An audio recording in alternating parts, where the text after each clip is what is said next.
موضوع الدرس في إثبات العظمة والقدرة الكاملة لله تبارك وتعالى سبحانه سورة الحديد تفسير ابن كثير.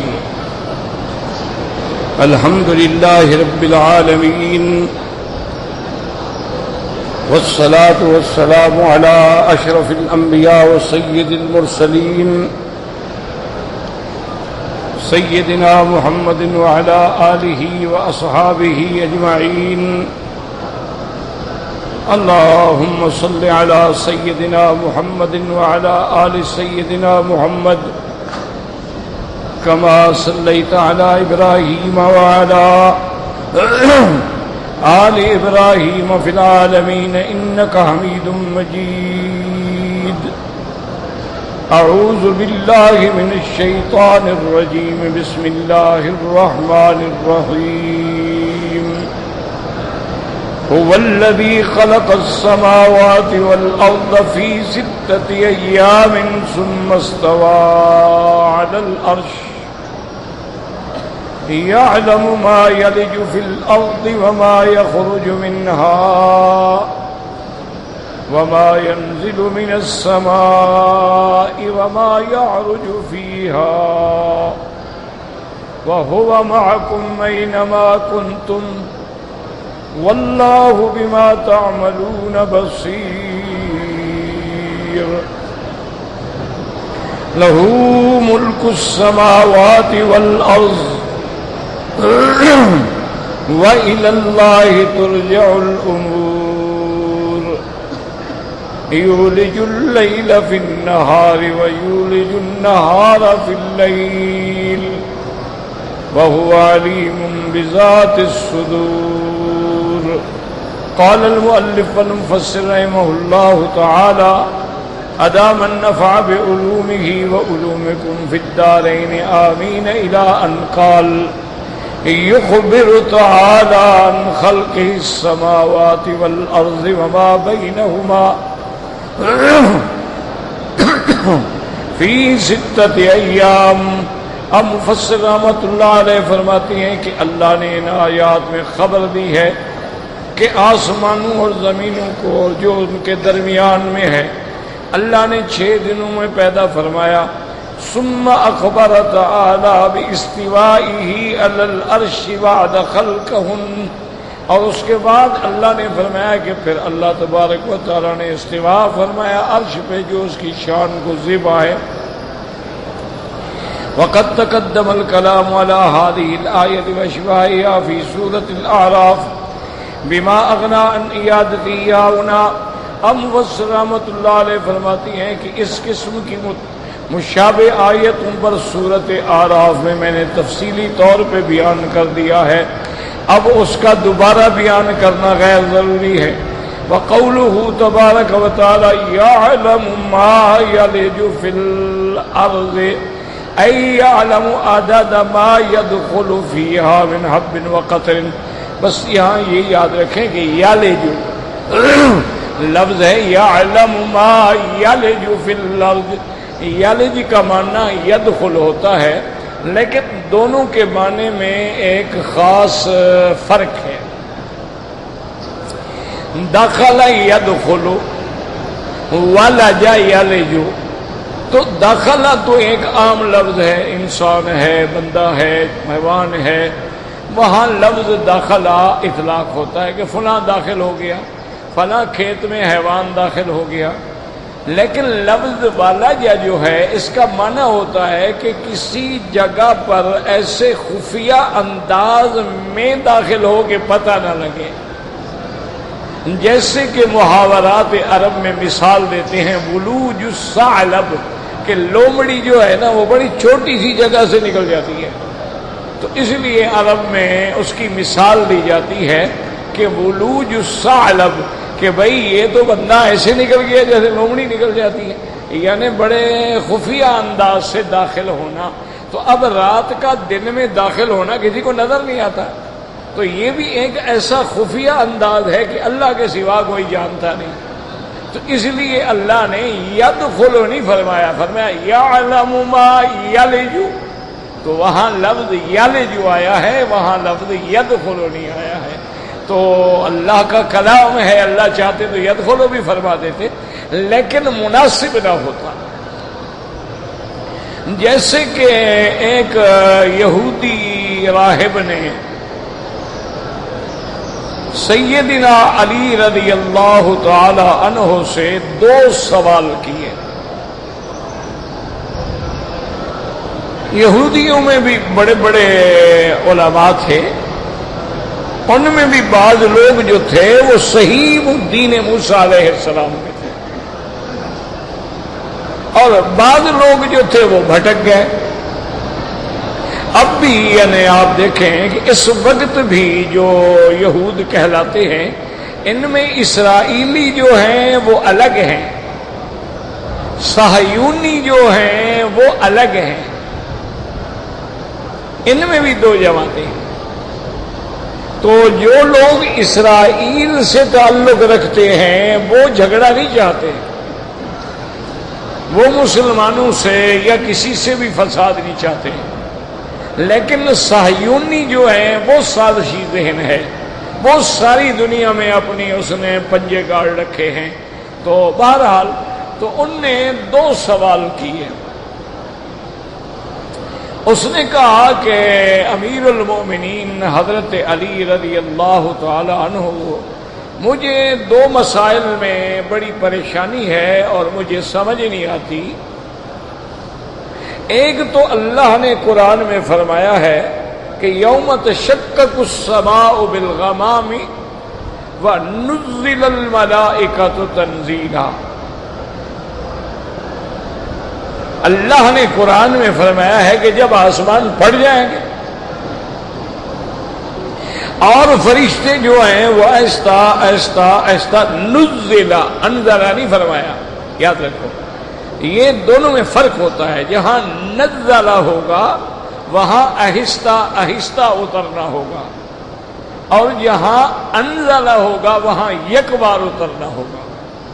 اسی لیے انزلا اور نزلا میں فرق ہے کہ کیونکہ نزلا میں شد آ گئی تو یہ قاعدہ ہوتا ہے کہ کلما زاد فی المبنا زاد فی المعنی، کہ جب مبنا میں کوئی حرف زیادہ ہو تو پھر معنی میں بھی زیادہ ہو جائے گا. جیسے ایک آدمی کے بارے میں کہا جائے قتل، قتل ہو گیا، اور ایک آدمی کے بارے میں کہا جائے قتل، حالانکہ لفظ ایک ہے صرف مد آ گئی، قتل یا قتل. جب قتل کہا جائے گا تو معنی اس کو ٹکڑے ٹکڑے کر دیا گیا، اس کا مسئلہ کر دیا گیا. اور یاد آ گئی، دعا بھی کر لیں. ایک عالم دین تھے مولانا احمد مدنی، کراچی میں بڑے جامعہ محمودیہ میں ساری زندگی علم کی خدمت کی. ان کو اور ان کے بیٹے کو مظلوم شہید کر دیے گئے. دعا کرے اللہ ان کے درجات بلند فرمائے اور اللہ ان کے پسماندگان کو صبر جمیل عطا فرمائے، اور اللہ ان ظالموں کا پردہ اپنی قدرت سے فاش فرمائے کہ حقائق کا اظہار ہو جائے. دیکھیں ہم تو ایک طالب العلم ہیں، ہمیں نہ جماعتوں سے، نہ سیاست سے، نہ پارٹیوں سے کوئی لگاؤ ہے، نہ دلچسپی ہے. لیکن اتنی بات ہم بھی سمجھتے ہیں کہ جو کچھ آپ کے ملک میں ہو رہا ہے، جو قاتل ہیں ان کو کوئی نہیں پکڑتا، اس کے بدلے میں بے گناہ مظلوموں کو پکڑ کے رگڑ دیا جاتا ہے. تو قتل کیسے بند ہو؟ قاتل تو کھلا ہوا ہے. جو قتل کر رہا ہے اس کو تو کسی نے ہاتھ ہی نہیں لگایا، اور جن کو پکڑا جاتا ہے اہل سنت کا مر گیا کہا شیعہ نے مارا ہے، شیعہ کا مر گیا کہا اہل سنت، نہ انہوں نے مارا ہے نہ انہوں نے مارا ہے. کوئی بھی مسلمان کلمہ پڑھنے والا، یاد رکھو، اتنا بڑا ظالم اور درندہ نہیں بن سکتا کہ کسی آدمی کو بے گناہ اور نماز میں اور مساجد میں عبادت خانوں میں اور علماء اولیاء اللہ کی مزارات پہ جا کے اس انداز میں درندگی کا مظاہرہ کرے، یہ کسی مسلمان سے متوقع ہی نہیں ہے۔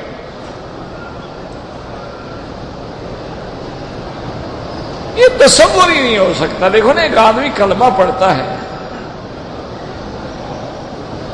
اصل حالات جو ہیں وہ یہ ہیں کہ وہی صہیونی لابیاں کام کر رہی ہیں۔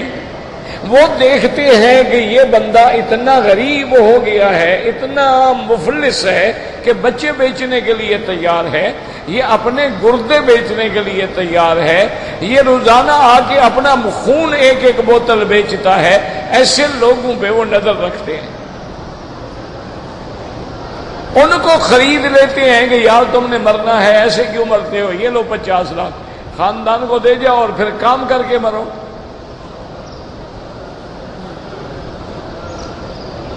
بس انا للہ و انا الیہ راجعون۔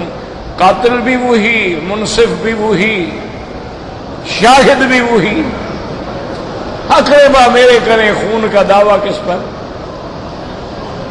ورنہ یہ ناممکن بات ہے۔ یاد رکھو، آج بھی آپ دیکھیں نا، اب الحمدللہ ثم الحمدللہ، اور دعا کیا کرو کہ اللہ اس بلد الامین کے امن کو قیامت تک قائم رکھے۔ یہاں بھی دشمن کی نظر ہے، دعا کرو اللہ ان کے فتنوں سے بچائے، اللہ تبارک و تعالی حاسدین کے حسد سے بچائے، اللہ مفسدین کے فساد سے بچائے۔ یہ بڑے غنیمت لوگ ہیں، اللہ تبارک و تعالی ان کی اور ملک کی سلامتی کی، امن کی، استحکام کی اپنی قدرت سے حفاظت فرمائیں اور دشمنوں کو رسوا اور ذلیل فرما دیں۔ اور اگر ان کے علم میں، میرے مولا کے علم میں ان کے ذمہ ہدایت ہے، ہدایت دے دیں، اور اگر ہدایت نہیں ہے تو پھر اپنی قدرت سے ان کو دفع فرما دیں۔ اب دیکھیں نا، الحمدللہ ثم الحمدللہ، اللہ کا شکر ہے۔ آپ یہاں سے مدینہ منورہ جائیں، رات کو جنگل میں، صحرا میں، جہاں مرضی آئے گاڑی کھڑی کر کے سو جاؤ، اللہ کا شکر ہے۔ یعنی ہزار میل، 1200 میل کا سفر، اکیلا ڈرائیور ہے، گاڑی ہے، سامان کی بھری ہوئی ہے، وہ رات بھر چل رہا ہے، جہاں تھک جاتا ہے گاڑی سائڈ کی، سو گیا۔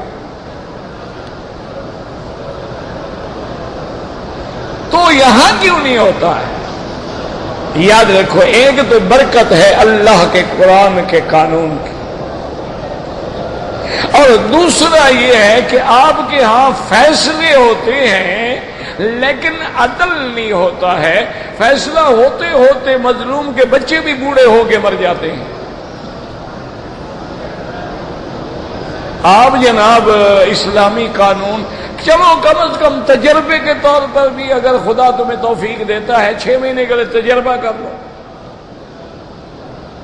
دیکھو نا، کبھی آپ پارلیمانی نظام بناتے ہیں، کبھی آپ صدارتی نظام بناتے ہیں، کبھی آپ گورنر راج نافذ کرتے ہیں، کبھی آپ مارشل لا لگاتے ہیں، تو ایک دفعہ ایک تجربہ کر لو، 6 مہینے کے لیے اسلام بھی نافذ کر لو،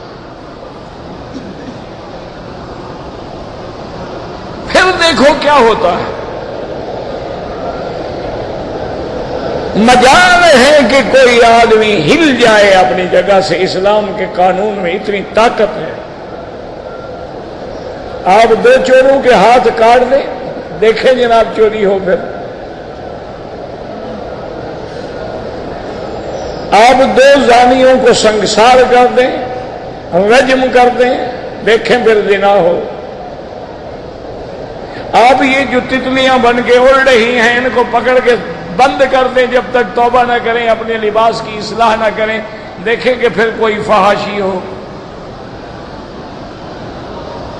اور ایٹ دی اسپاٹ، موقع پہ سزا دیں۔ یہ نہیں ہے کہ سال 2 سال 4 سال اپیل، پھر اپیل، پھر اپیل، پھر اپیل، اور اگر کوئی وکیل بہت قابل رکھ لو تو بس پھر جو مرضی ہے کرتے رہو۔ انا للہ و انا الیہ راجعون۔ تو بہرحال میرے کہنے کا مقصد یہ تھا کہ اس نے دو سوال پوچھے۔ ایک سوال تو یہ پوچھا کہ یوم تشقق السماء بالغمام، جب آسمان پھٹ جائیں گے، وَنُزِّلَ الْمَلَائِكَةُ، یاد رکھو قرآن کہتا ہے اِنَّا أَنزَلْنَاهُ فِي لَيْلَةِ الْقَدْرِ شَهْرُ رَمَضَانَ الَّذِي انزلنا مانا پورا قرآن۔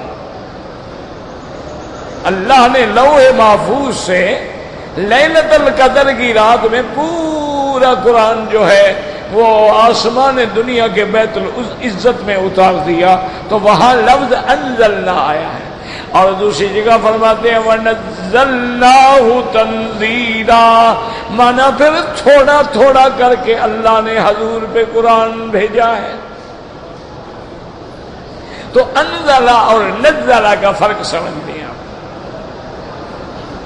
اسی طرح فرمایا وَنُزِّلَ الْمَلَائِكَةُ تَنزِيلًا۔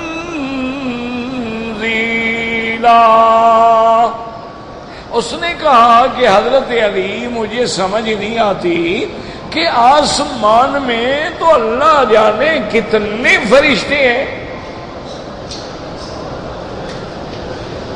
اور جب وہ آسمان پھٹ جائیں گے تو وہ کدھر جائیں گے؟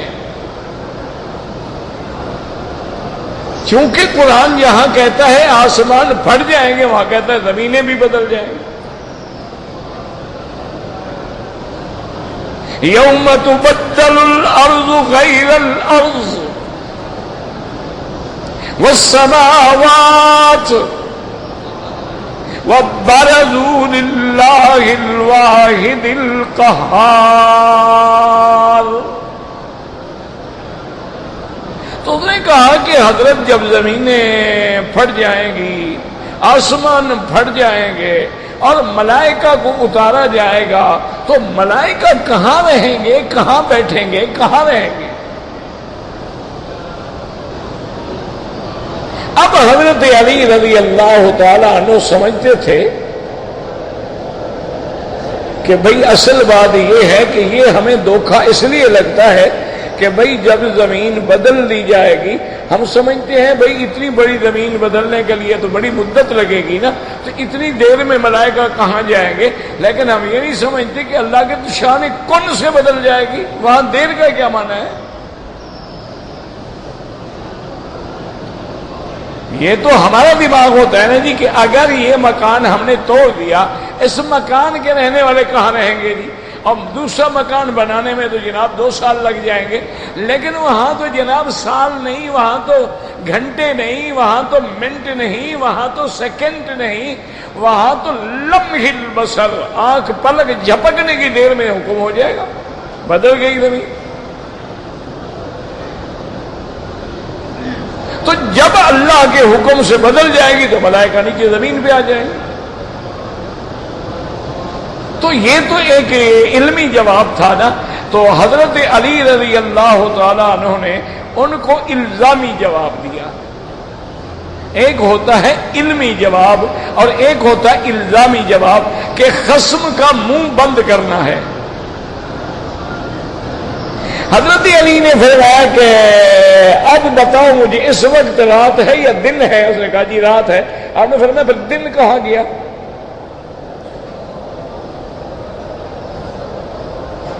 اب وہ چپ ہو گیا۔ تو اس نے کہا جو خدا رات میں دن کو چھپا دیتا ہے فرشتوں کو بھی اتار لے گا، تمہیں کیا تکلیف ہو رہی ہے؟ تو تم جب یہ نہیں بتا سکتے ہو کہ رات تو ہے لیکن دن کہاں گیا؟ یولج اللیل فی النہار وَيُولِجُ النَّهَارَ فِي اللَّيْلِ، جو اس بات پہ قادر ہے۔ دیکھو نا جی، اینک کو کسی کیس میں داخل کرنا تو بڑی بات نہیں ہے نا، لیکن دن کو رات میں داخل کر دو،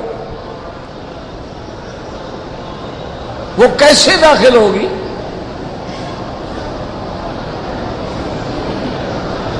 یاد رکھو دن کو رات میں داخل کرنے کا معنی یہ نہیں ہے کہ مثلا دن جو ہے جناب یہ ایک چادر ہے، اس کو کاٹ کے رات اس کے اندر ڈالیں گے، یہ معنی نہیں ہے۔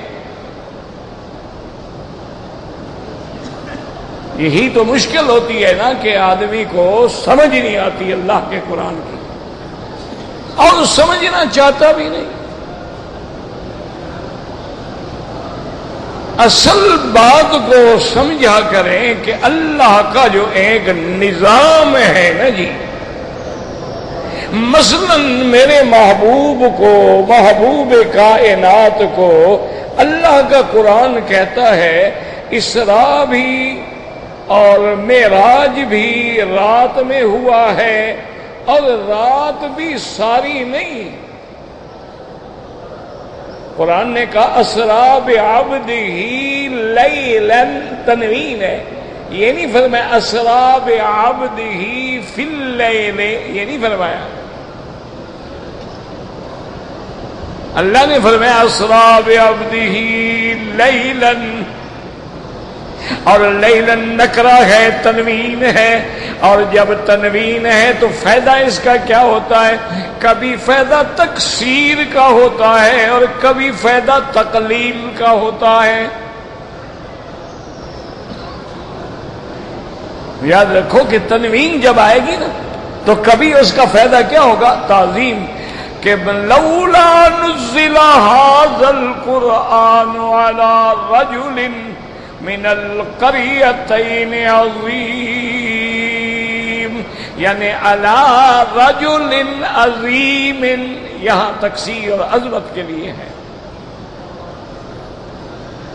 اور کبھی تنوین قلت کے لیے ہوتی ہے، لیلاً یعنی رات، اور رات کے بھی بعض حصے میں اللہ نے اسراء بھی کرایا، اللہ نے معراج بھی کرایا، اللہ نے سدرۃ المنتہی اور اس کے بعد جو مقامات عطا فرمائے، یہ سارا ہونے کے بعد حضور واپس مکے میں آ گئے اور رات پوری نہیں گزری، رات کا بھی کچھ حصہ۔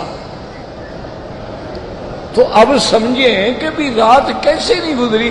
چلو بڑی سے بڑی رات کتنے کی ہوگی؟ 12 گھنٹے کی۔ حضور پاک یہاں سے مسجد اقصی تشریف لے گئے، پھر آسمانوں پہ تشریف لے گئے، پھر نماز فرض ہوئی، واپس آئے، پھر گئے، پھر آئے، پھر گئے، پھر آسمانوں سے اترے، پھر 1,24,000 انبیاء کو نماز پڑھائی، نماز پڑھا کے پھر واپس آئے، رات نہیں گزری۔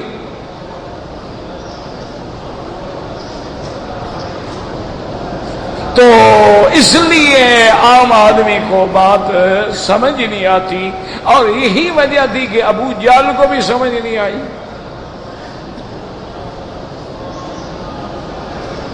لیکن یاد رکھو کہ رات کو پیدا کرنے والا کون ہے؟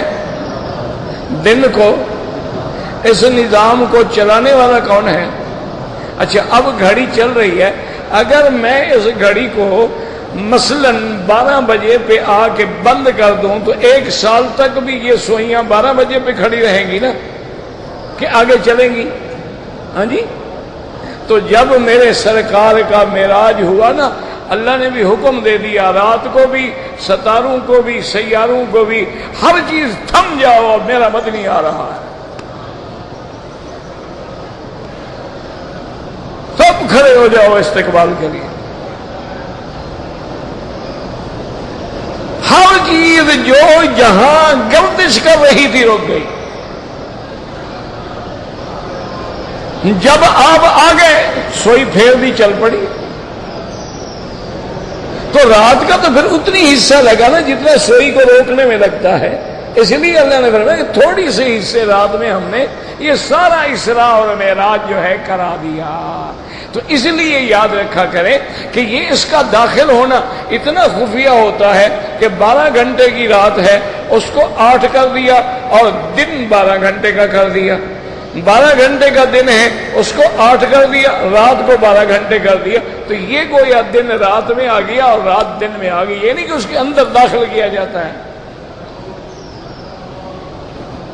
اس لیے اللہ نے فرمایا کہ یولج اللیل فی النہار، وہ خفیہ طریقہ ہے نا، یولج اللیل فی النہار ویولج النہار فی اللیل۔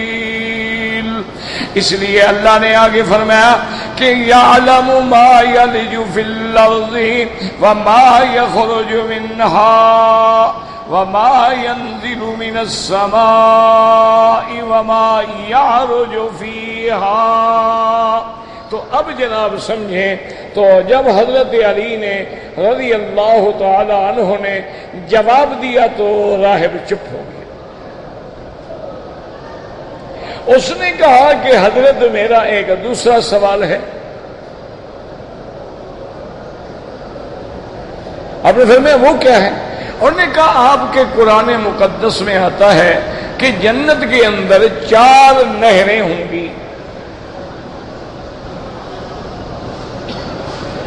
جنت میں 4 نہریں ہوں گی، انہار من ماء غیر آسن وانہار من خمر لذۃ للشاربین وانہار من لبن لم يتغیر طعمه وانہار من خمر لذۃ للشاربین وانہار من عسل مصفى۔ اللہ فرماتے ہیں کہ وہاں 4 نہریں، پانی کی نہر، ایسا پانی جس میں کبھی کوئی تبدیلی نہ آئے، رنگ نہ بدلے، ذائقہ نہ بدلے، ہوا پیدا نہ ہو، بڑا پیارا صاف ستھرا پانی۔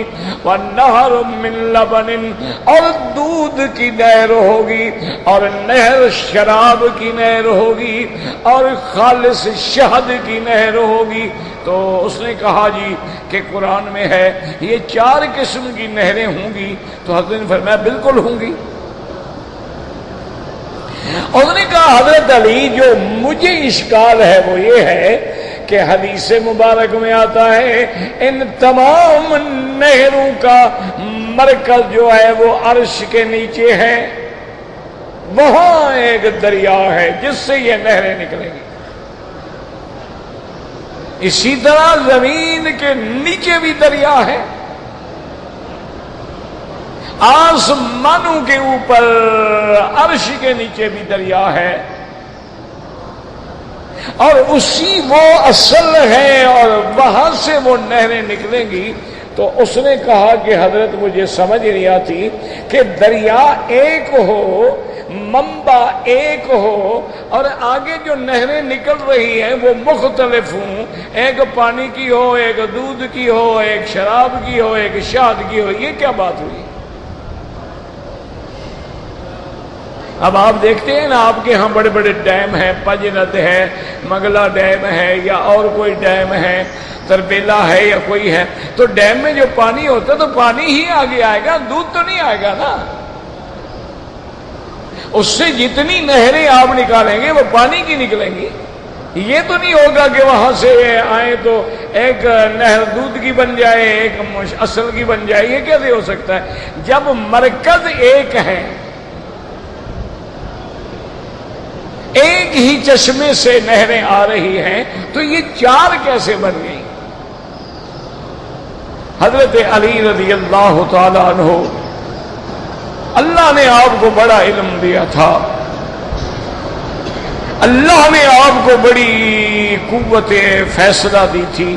آپ نے فرمایا کہ اچھا ایک بات مجھے بتاؤ کہ آپ کی آنکھوں سے پانی آتا ہے؟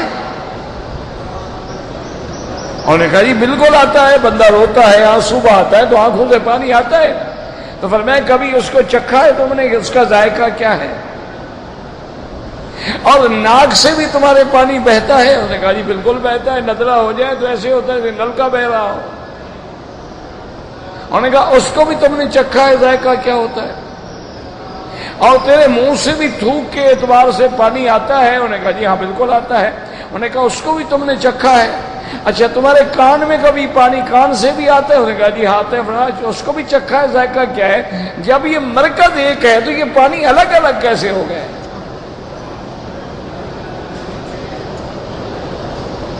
انہوں نے فرمایا مرکز دماغ تو ایک ہے، لیکن اللہ نے جو پانی ناک سے نکالا ذائقہ بدل گیا، آنکھ سے نکالا تو اور ذائقہ ہو گیا، منہ سے نکالا تو اور ذائقہ ہو گیا، کان سے نکالا تو اور ذائقہ ہو گیا۔ جو اس مرکز سے 4 نہریں نکال سکتا ہے وہ اپنی جنت میں 4 نہریں نہیں نکال سکتا ہے۔ تو اب راہب کو بات سمجھ آ گئی، اس نے کہا کہ جی ٹھیک۔ انہوں نے کہا پھر ایک ہی بات رکھا کرو، سیدھی بات کیوں نہیں کرتے ہو کہ ان اللہ علی کل شیء قدیر، اللہ ہر چیز پہ قادر ہے، وہ چاہے ہمیں 5 انگلیاں دے دے چاہے 6 لگا دے، وہ چاہے 3 پیدا کرے، وہ چاہے انگلیاں ہوں ہی نہ، وہ چاہے پاؤں ہمارے لمبے پیدا کر دے چاہے چھوٹے پیدا کر دے، وہ چاہے قد لمبا کر دے چاہے قد چھوٹا کر دے، ورنہ ماں بھی ہے، باپ بھی ہے، پانی بھی ایک ہے، جس جگہ میں بچہ رہا ہے وہ بھی ایک ہے، لیکن ہر بچے کا اپنا اپنی حیثیت ہے، کوئی لمبا ہے، کوئی چھوٹا ہے، کوئی کالا ہے، کوئی پیلا ہے، کوئی نیلا ہے، کوئی سفید ہے، کوئی شقی ہے، کوئی سعید ہے، کوئی بدبخت ہے، کوئی نیک بخت ہے۔ یہ تو اللہ کا نظام ہے، ایک ہی لفظ میں سارے مسئلے حل ہو جاتے ہیں کہ ان اللہ علی کل شیء۔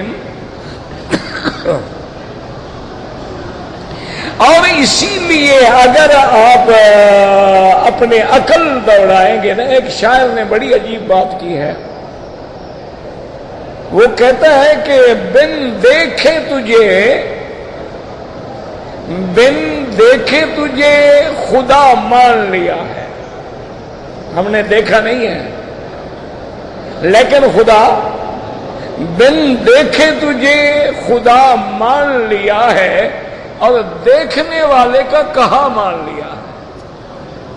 نہیں سمجھے نا، محمد مصطفیٰ نے ہمیں بتایا ہے نا، بڑی عجیب بات کی ہے اس نے، کوئی اللہ والا ہوگا کہ بن دیکھے تجھے خدا مان لیا ہے اور دیکھنے والے کا کہاں مان لیا ہے۔ جب حضور نے فرما دیا تو بات ختم ہو گئی۔ جس کو ابو جہل بھی صادق کہتا تھا، ساری کتابیں اٹھا دیں، میرے مدنی پاک کی زندگی کردار پہ دشمن بھی حملہ نہیں کر سکتا۔ یاد رکھو، کبھی دشمن نے حملہ کیا ہے تو یہ کہا کہ مجنون ہے، ساحر ہے، شاعر ہے، دیوانہ ہے، اللہ پہ جھوٹ بولتا ہے کہ میں نبی ہوں، لیکن حضور کے کردار پہ کبھی انگلی نہیں رکھی کسی نے۔ آپ کی سیرت جو ہے، اس لیے حضور فرماتے ہیں، ایک ہی لفظ ہے، فرماتے ہیں ولدت بنکاح۔ کیا معنی سمجھو؟ ایک ہی لفظ ہے کہ میں نکاح سے پیدا ہوا۔ ہر آدمی نکاح سے ہی پیدا ہوتا ہے، تو حضور نے کیوں فرمایا؟ اشارہ کیا میرے مدنی پاک نے کہ اللہ نے میرا نسب جو چلایا ہے نا، حضرت آدم سے لے کر میرے ابا عبداللہ تک جیسے چلے جاؤ گے، ان سارے خاندانوں کو اللہ نے زنا سے محفوظ رکھا ہے۔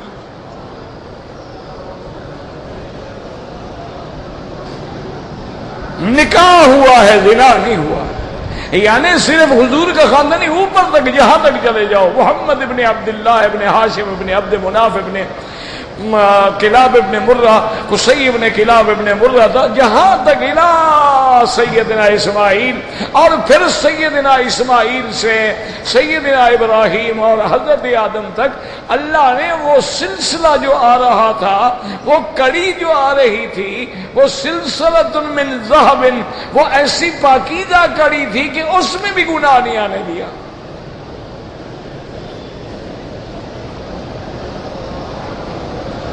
یعنی کفر ہے، گناہ نہیں ہے۔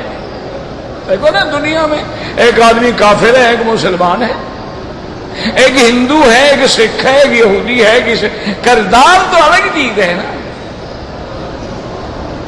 کافر ہیں لیکن ان میں گناہ کبھی نہیں آیا. اسی لیے حضرت لوط علیہ السلام کی بیوی ہے, حضرت نوح علیہ السلام کی بیوی ہے. فخانتاہما, علماء نے لکھا خیانت ان کی عزت میں نہیں کی, خیانت کا معنی ہے کہ انہوں نے دین میں خیانت کی. وہ کافر تھی لیکن اسی لیے مسئلہ ہے کہ انبیاء کی بیویاں, انبیاء کی مائیں کافرہ تو ہو سکتی ہیں لیکن فاجرہ نہیں ہو سکتی. اللہ محفوظ رکھتا ہے اپنی نبی کہ کل کوئی میرے پیغمبر پہ انگلی نہ رکھ سکے. دیکھو نا مکے والوں نے کیا نہیں مقابلہ کیا, راستے میں کانٹے بچھا دیے, حضور کے صحابہ کو تڑپا دیا, مکے سے نکلنے پہ مجبور کر دیا, لیکن کوئی کردار پہ حملہ نہیں کر سکتا. یہ شان تھی. اس لیے اللہ پاک نے فرمایا کہ میری قدرت کو دیکھو, اور ایک ہی لفظ میں مسئلہ حل ہے کہ وہ ہر چیز پہ قادر ہے. اسی لیے قرآن کہیں کہتے ہیں ان اللہ علی کل شیء قدیر, کہیں فرماتے ہیں واللہ علی کل شیء قدیر, کہیں فرماتے ہیں فعال لما یرید, کہیں فرماتے ہیں یفعل ما یشاء وَيَحْكُمُ مَا يُرِيدُ, کہیں فرماتے ہیں وَمَا تَشَاءُونَ إِلَّا أَن يَشَاءَ اللَّهُ, اور کہیں فرماتے ہیں وَلَا تَقُولَنَّ لِشَيْءٍ إِنِّي فَاعِلٌ ذَلِكَ غَدًا إِلَّا أَن يَشَاءَ اللَّهُ. اس لیے ایک بندے نے میرے محبوب سے کہا ما شاء اللہ وشئت, حضور ناراض ہو گئے, فرمایا جعلتنی للہ ندن, اس نے کہا جو اللہ چاہے جو حضور چاہے. آپ نے فرمایا خبردار تم نے مجھے اللہ کا شریک بنا دیا. یہی کیا کہ واہ جمع کے لیے ہوتی ہے نا کہ ما شاء اللہ وشئت, ہرگز نہ کہا کرو ہاں ثم شئت, اللہ چاہے اور اس کے بعد اگر آپ چاہیں. یہ نہیں کہ واہ جمع والا لفظ ملا دو, اس سے تو پھر شرک بن جائے گا.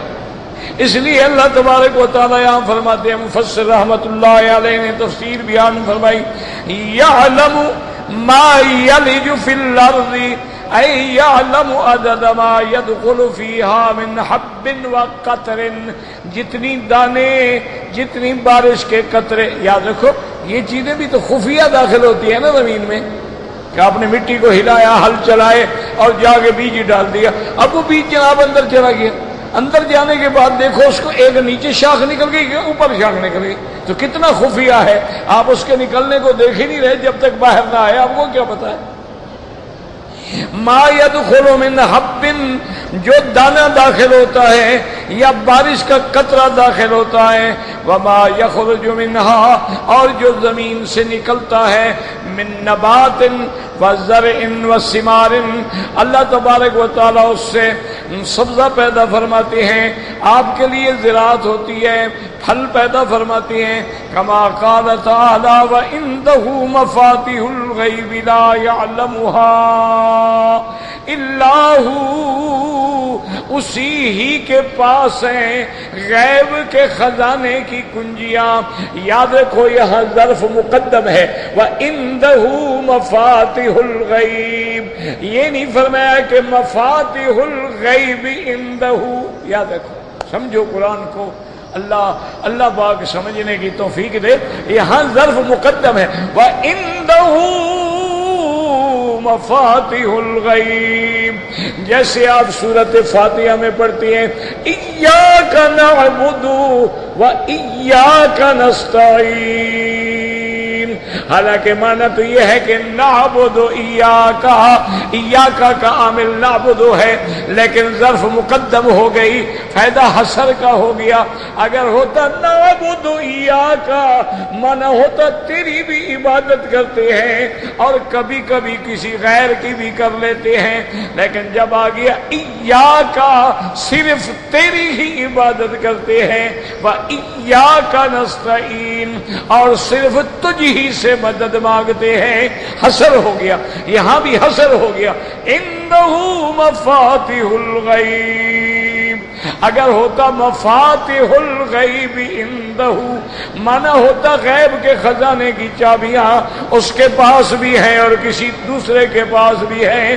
یا اللہ نے فرمایا نا وعنده ظرف مقدم, حسر ہو گیا, صرف اسی کے پاس ہیں اور کسی کے پاس نہیں.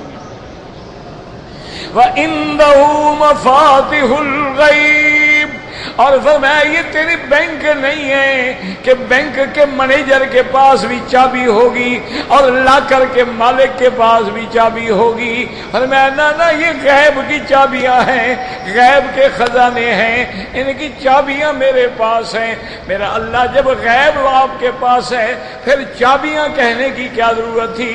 فرمایا جب چابی ہی نہیں ہوگی, تالا ہی نہیں کھلے گا تو اندر کیا جانے گا؟ وہ تو باہر کھڑا ہوگا نا, ابھی تالا, وہ دروازہ بند ہے جی.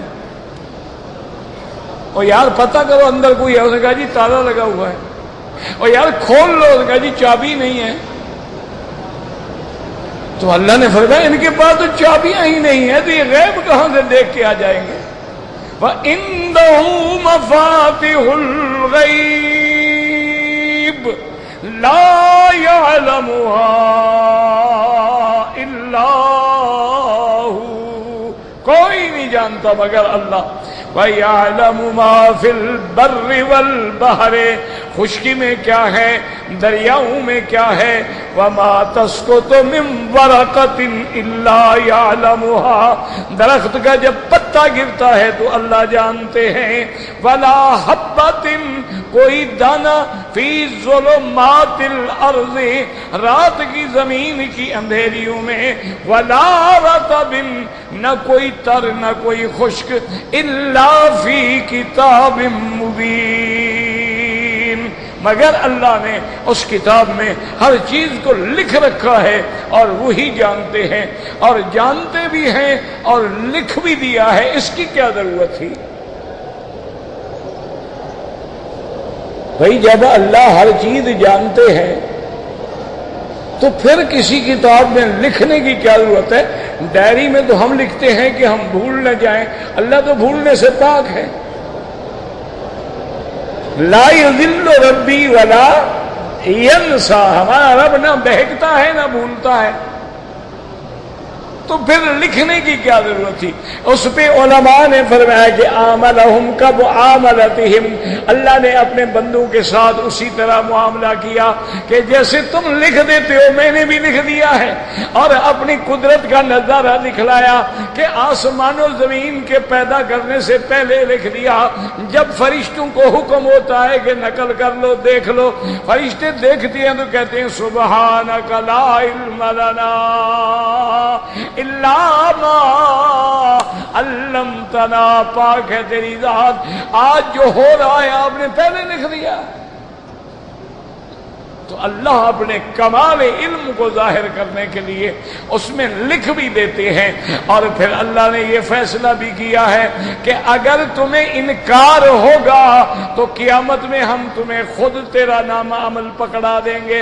اقرا کتابک کفا بنفسک اليوم, پڑھ لو. اور جب کافر پڑھے گا تو چیخ پڑے, کہے گا ما لہذا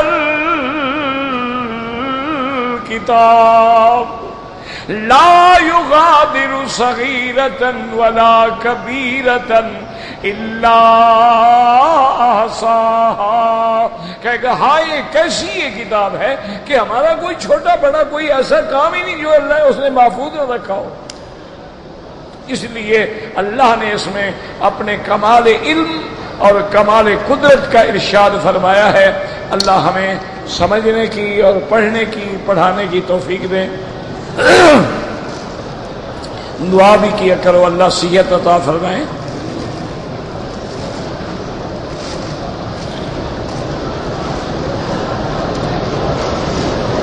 میں نے عمرہ کیا, طواف کیا, بہت تھکا ہوا تھا, سو گیا. صبح کو پھر میں نے صفا مروہ دوڑا, حلق کرایا، بعد میں احرام کھولا، کوئی حرج نہیں، بالکل ٹھیک ہے، کوئی جرمانہ نہیں. لیکن افضل یہی ہوتا ہے کہ یہ کام متواتر ہو، کہ پہلے طواف ہو، پھر صفا مروہ ہو، پھر بال کٹائیں، پھر. لیکن ایک آدمی ساری رات کے جاگے ہوئے ہوتے ہیں، دوسرے ملک سے آتے ہیں، رات جاگتے ہوئے گزر گئی، پھر سفر در سفر، تو اگر ایسا ہو جائے تو کوئی حرج نہیں. کہتے جی کہ اگر ہم نے ایک طواف کے بغیر 2-3 طواف کر لیے تو بعد میں ہم 2 رکعت پڑھ لیں. میرا بھائی بات سنیں کہ حکم یہ ہے کہ ہر طواف کے بعد 2 رکعت پڑھو. ایک تو دونوں میں فاصلہ ہو جائے گا، پھر جا کے دوسرا طواف شروع کرو. ہاں اگر اوقات مکروہہ ہیں، مثلا عصر کے بعد طواف کیا، اب اگر 2 یا 3 طواف کر کے مغرب کے بعد 2 رکعت پڑھ لو تو جائز ہے. بغیر عذر کے ایسا نہ کرو. یعنی اگر کوئی عذر ہے، کوئی مجبوری ہے، پھر آپ نے کر لیا ہے تو جائز تو ہو جائے گا، لیکن افضل یہی ہے طواف کریں اور 2 رکعت پڑھیں اور اس کے بعد پھر جا کے طواف کریں.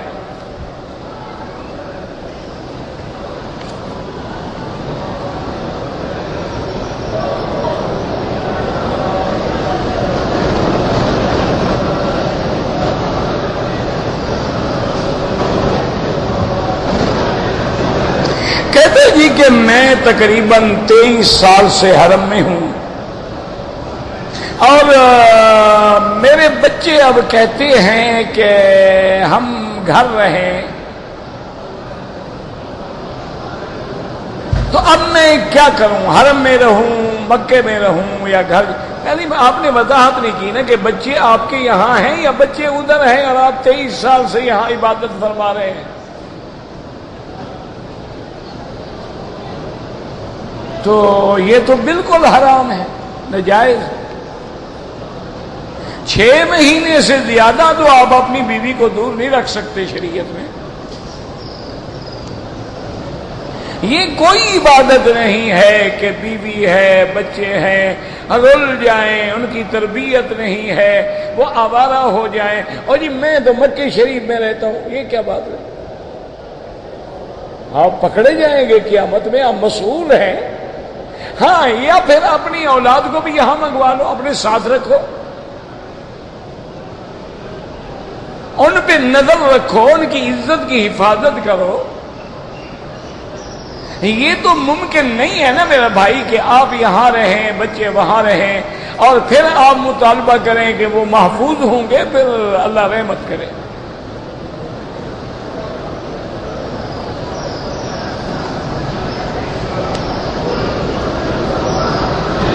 کہتے جی کہ اگر کسی بندے نے ایک ہی دفعہ میں، ایک ہی وقت میں اپنی بیوی کو 3 طلاقیں دی ہیں، یاد رکھو کہ ایک مجلس میں اکٹھے 3 طلاقیں دینا سنت کے خلاف ہے، وہ گناہ گار ہے، لیکن طلاقیں 3 ہو جائیں گی.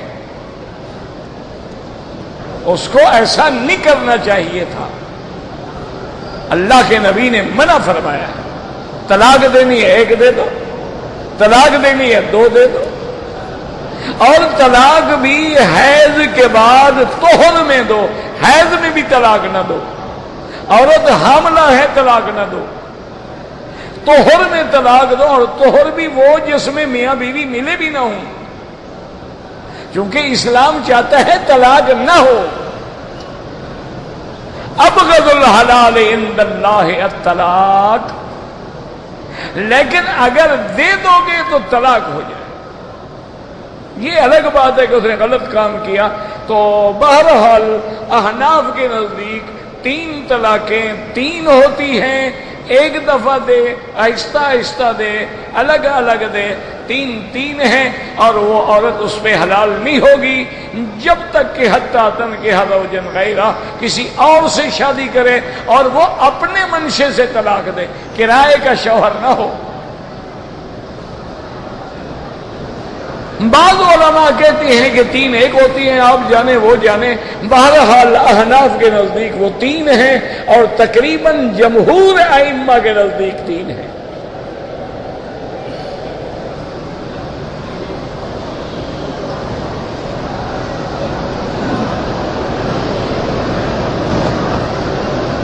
کہتے جی کہ جہری نمازوں میں تو فاتحہ نہیں پڑھی جاتی، لیکن جو سری نمازیں ہیں مثلا ظہر ہے یا عصر ہے، میرا بھائی حنفی مسلک میں نماز جہری ہو یا سری ہو، مقتدی کو فاتحہ نہیں پڑھنی ہے۔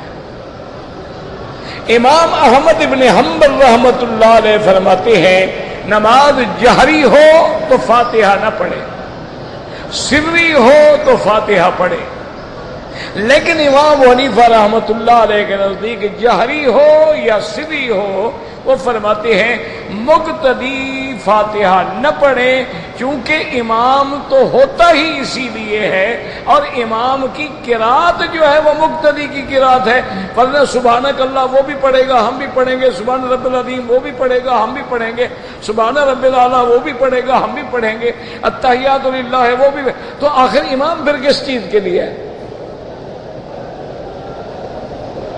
اسی لیے حدیث ہے میرے آقا کی کہ اگر امام ہو تو امام کی قرات جو ہے وہ مقتدی کی قرات ہے۔ باقی جو پڑھتے ہیں ہم نے تو ان پہ کبھی اعتراض نہیں کیا، اللہ ان کی نمازیں بھی قبول فرمائے، اللہ ہماری نمازیں بھی قبول فرمائے۔ یہ تو بلا وجہ کے مسائل ہیں جن میں امت کو الجھایا جا رہا ہے، لڑایا جا رہا ہے۔ آپ یقین کریں کہ سرکار دو جہاں کے زمانے سے لے کر 1200 سال تک کبھی ان مسئلوں پہ جھگڑے نہیں ہوئے، کبھی کوئی کتابیں نہیں لکھی گئی، کبھی اشتہار نہیں چھاپے گئے، کبھی انعامات کے اعلان نہیں کیے گئے، کبھی مناظرے نہیں کیے گئے۔ اگر ہے تو مجھے ایک ثابت کر دیں۔ یہ جب سے بدبخت انگریز آیا 250 سال قبل، اور اس نے ہمارے ملکوں پہ غاصبانہ قبضہ کیا، اس کو برقرار رکھنے کے لیے اس نے مختلف مولویوں کو خریدا اور نئے نئے مسائل پیدا کر کے قوموں کو لڑا دیا کہ یہ لڑتے رہیں مرتے رہیں اور ہم اپنا مزے سے بیٹھے رہیں۔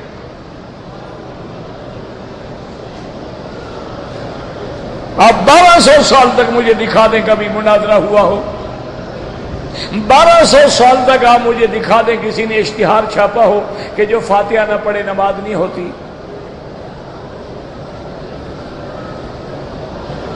بس دعا کریں اللہ ہدایت دے، اللہ امت محمد مصطفیٰ کو جھگڑوں سے بچائیں۔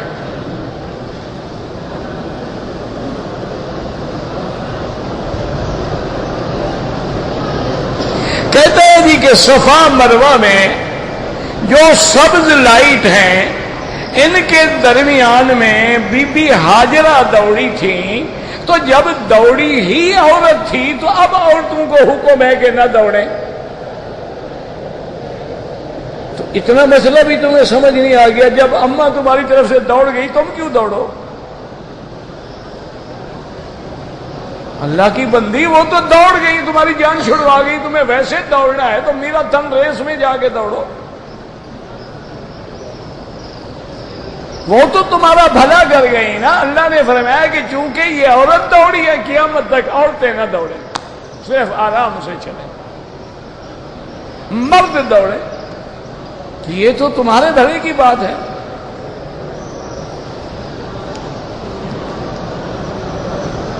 مسجد عائشہ سے عمرہ ہو جاتا ہے؟ ہاں جی ہو جاتا ہے، نہ ہوتا تو بھلا اسلامی حکومت میقات باقی رکھتی؟ یہ تو قرآن و سنت کے ماننے والے لوگ ہیں، اور یہاں صریح حدیث ہو، حضور خود حکم دے اپنی بی بی کو، محبوبہ بی بی کو کہ جا کے عمرہ کرو وہاں سے، یا تو آگے فرما دیا ہوتا کہ عائشہ صرف تیرے لیے ہے، آئندہ میری امت نہ کرے، ورنہ جو حکم ہو گیا وہ سب کے لیے ہے۔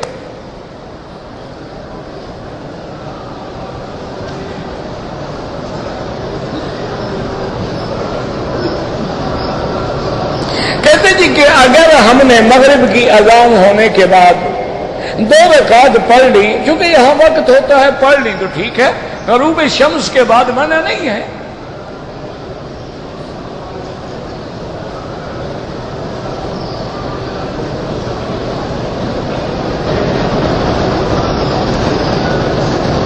آپ نے جو خواب دیکھا ہے یا کسی نے خواب دیکھا ہے وہ کسی اللہ والے سے جا کے تعبیر پوچھیں۔ اس کا معنی تو یہ ہوا کہ امام مہدی سے مل کے جائے، معنی کہ امام مہدی مدینے میں بیٹھے ہوئے ہیں، تو مہدی تو ابھی ظاہر ہی نہیں ہوئے، ان کے ظاہر ہونے کو تو اللہ عالم کتنی مدت باقی ہے، اور وہ تو ظاہر بھی مکے میں ہوگا، مدینے میں تو ہوگا ہی نہیں، وہ تو ما بین الرکنین یعنی حجر اسود اور رکن یمانی کے درمیان میں کھڑے ہوں گے۔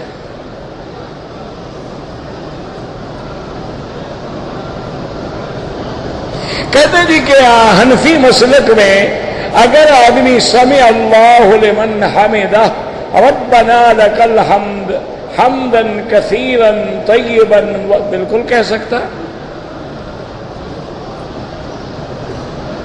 عورتیں حرم میں جنازہ پڑھ سکتی ہیں، اگر موجود ہیں تو پڑھ سکتی ہیں، جنازے کے لیے آنا نہیں چاہیے۔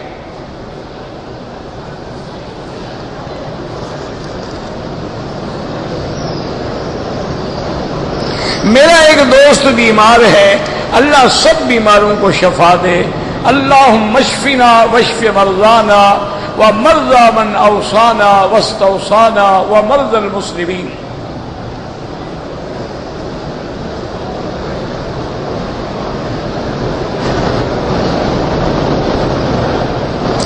ہم پاکستان سے آئے، حرم نہیں آئے، ہم جا کے سو گئے، سوتے میں احرام بھی اتر گیا، صبح حرم آئے، طواف کیا، صفا مروہ نہیں دوڑے، حل کرا دیا، ماشاءاللہ ایک بکری دم ادا کرو۔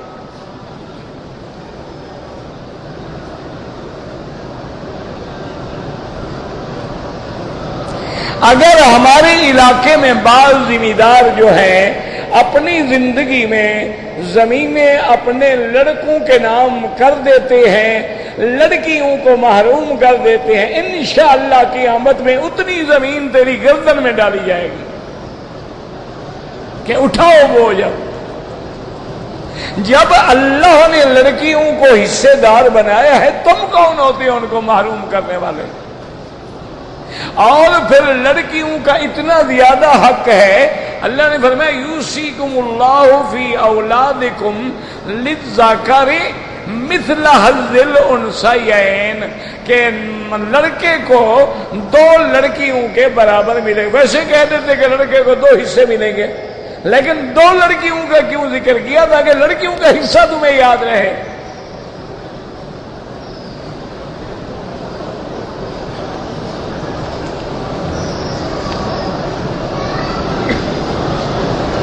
زندہ کے لیے کوئی عمرہ نہیں، اپنے لیے کرو، ان کے لیے دعا کرو، طواف بھی اپنے لیے کریں۔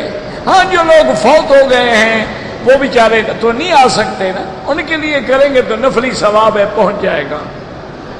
طلاق میرا بھائی 3 دفعہ سے ہو جائے بالکل ہو، بھائی ایسا کرو ایک آدمی کو 3 تھپڑ مارو، کہو میں نے 1 مارا ہے، کیونکہ ایک ہی جگہ کھڑے ہو کے مارا ہے نا، کیا خیال ہے وہ 3 گنے گا یا 1 گنے گا؟ اگر 3 مارنے کے بعد تم 1 گنتے ہو تو بھی ٹھیک ہے، ورنہ 3 ہوتے ہیں، 1 ہوتا ہے۔ ایک واضح بات ہے، وہ تو پہلے زمانے کے مسائل ہیں، یاد رکھو، وہ عدل والا صداقت والا زمانہ تھا کہ اگر کسی نے مثلا 3 دفعہ کہے، پوچھا جاتا تھا کہ بھئی آپ نے جو طلاق دی ہے 3 دی ہے، انہوں نے کہا جی نہیں، میں نے طلاق 1 دی ہے، نیت میری 1 کی تھی، 2 دفعہ اسی کو تاکید کے لیے میں نے دہرایا تھا، ورنہ میری نیت 3 طلاق کی نہیں تھی، تو اعتبار تھا۔